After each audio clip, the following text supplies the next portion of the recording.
I be moving. Whipping the foreign, I'm cruising. The money I'm speaking is fluent. All of my business booming. Stacking my cash in abundance. All of my family funded. Finally got what I wanted. Life is amazing, I love it. Everyone know that I run it. Yeah, look at me now, I came up. I've been thinking back then when I almost gave up on the game cause I never got in my way. Yo les postos, c'est Sacha, bienvenue dans cette nouvelle vidéo Mercato et actualité du football. Et on commence avec Giovanni Elber qui cartonne Neymar. Giovanni Elber, 47 ans, ne s'est pas franchement montré très tendre envers son compatriote Neymar. L'ancien buteur du Bayern de Munich et de l'Olympique Lyonnais a abordé le cas du numéro 10 parisien dans une interview accordée à la Cadena Ser. L'intéressé estime que Neymar n'aurait jamais dû quitter le FC Barcelone pour rallier le Paris Saint-Germain. Pire, l'ancien attaquant Uri Verde estime que Neymar a manqué de respect au Barça, où il cite « Vu comment il a quitté Barcelone, pour moi, il n'y a aucune possibilité de retour. Pour moi, Neymar s'est très mal comporté avec le Barça, parce que quand il a voulu quitter le Barça, il a dit qu'il voulait être le meilleur au monde. Mais pour l'amour de Dieu, vous n'allez pas être le meilleur joueur du monde en jouant au Paris Saint-Germain. Pour cela, vous devez aller au Real Madrid ou à Barcelone, dans une équipe où vous pouvez gagner la Ligue des Champions. Je pense que le PSG ne pourra toujours pas gagner la Ligue des Champions dans les 3 ou 4 prochaines années, a ainsi estimé Elber.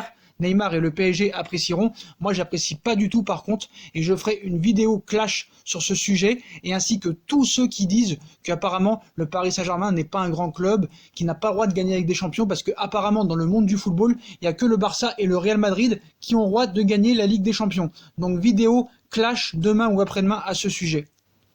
On passe à Nasser Al-Khelaifi qui s'enflamme pour Cristiano Ronaldo. Régulièrement ces dernières années, le nom de Cristiano Ronaldo est revenu du côté du PSG. Le Portugais n'a pourtant jamais posé ses bagages à Paris. Il a plutôt obtenu des prolongations avec le Real Madrid. La star fait visiblement toujours fantasmer le président parisien Nasser Al-Khelaifi. Dans un entretien à France Football, le dirigeant a encore affiché son admiration pour le joueur, aujourd'hui âgé de 35 ans, où il cite « Année après année, Cristiano Ronaldo fait preuve d'une détermination unique, d'une force de caractère hors norme.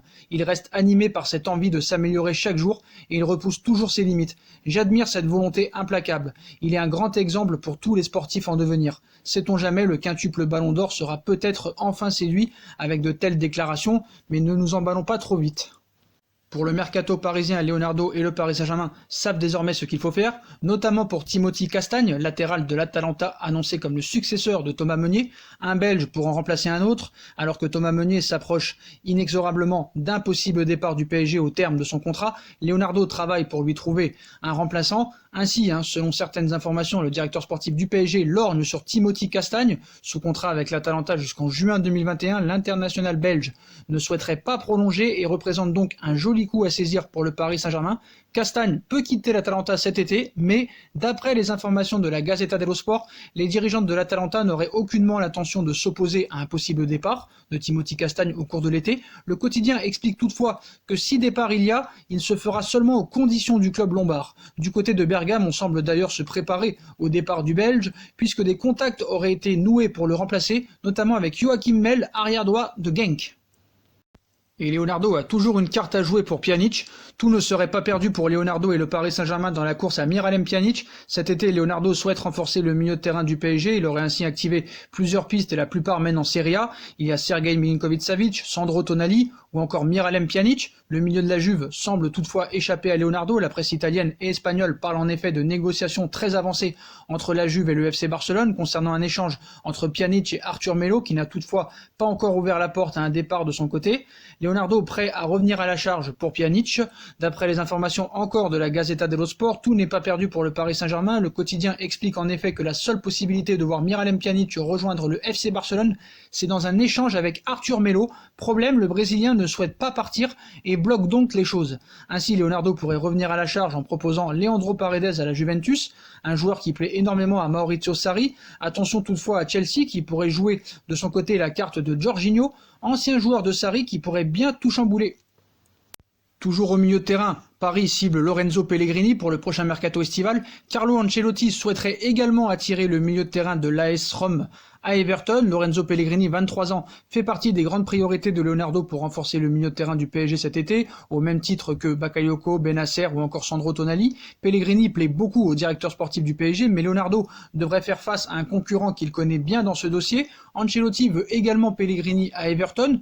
Le journaliste italien Nicolo Scilla confirme ce lundi le vif intérêt du PSG pour Lorenzo Pellegrini et indique qu'Everton serait également dans la course pour le milieu de terrain de l'AS Rome. À noter que les deux prétendants seraient disposés à payer en 2 fois le montant de sa clause libératoire qui s'élève à 30 millions d'euros.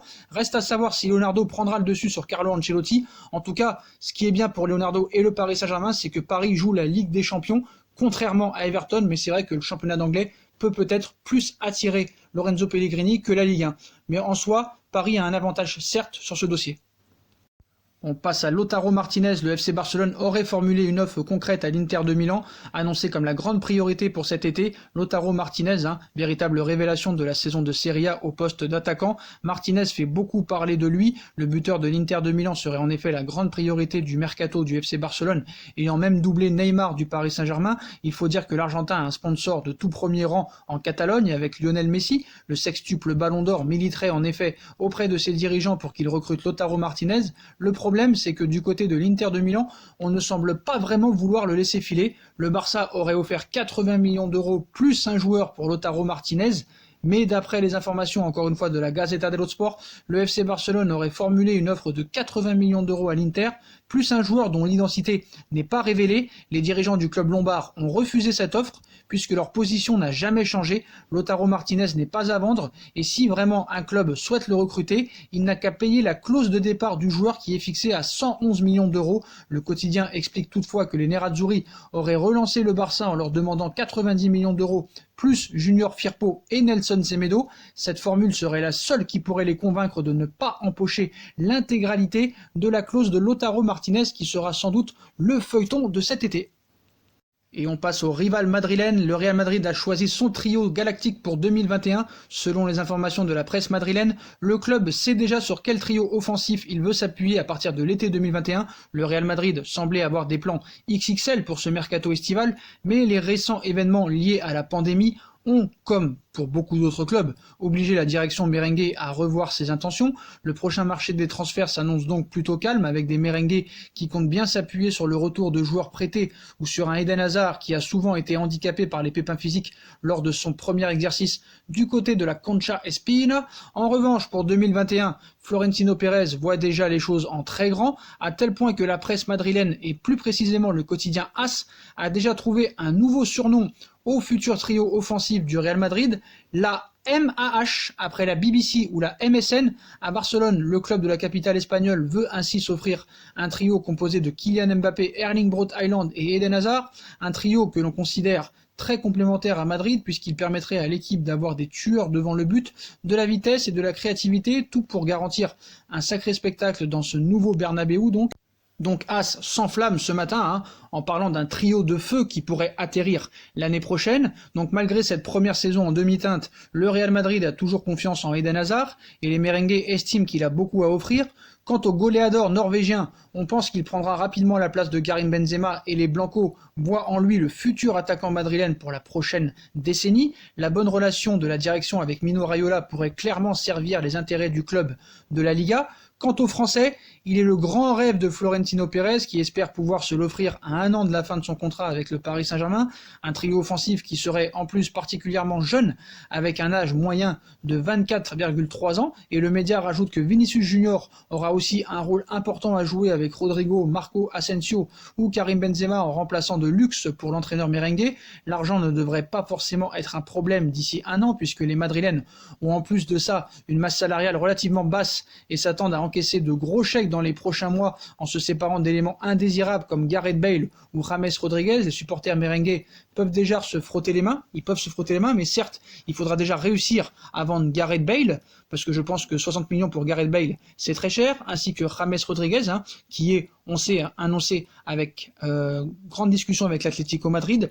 Mais en soi, Mbappé, ce sera pas possible pour 2021, parce que Mbappé, d'ici là, aura prolongé. Haaland, c'est tout à fait possible, parce que sa clause libératoire le permettra. Et elle sera de 75 millions d'euros. Il y aura d'autres clubs qui seront dessus aussi, donc c'est lui qui choisira s'il décide de rejoindre le Real Madrid ou un autre club. Et Eden Hazard, faut voir comment il va revenir, parce que voilà, cette année ça a été une année noire, il va falloir qu'il retrouve son physique d'avant, même s'il l'a un peu retrouvé. Mais voilà, en soi, Haaland c'est possible, Hazard c'est possible, et Kylian Mbappé, c'est parce que d'ici 2021 il aura prolongé. Après, rien ne les empêchera de faire une offre qui sera refusée de la part du Paris Saint-Germain.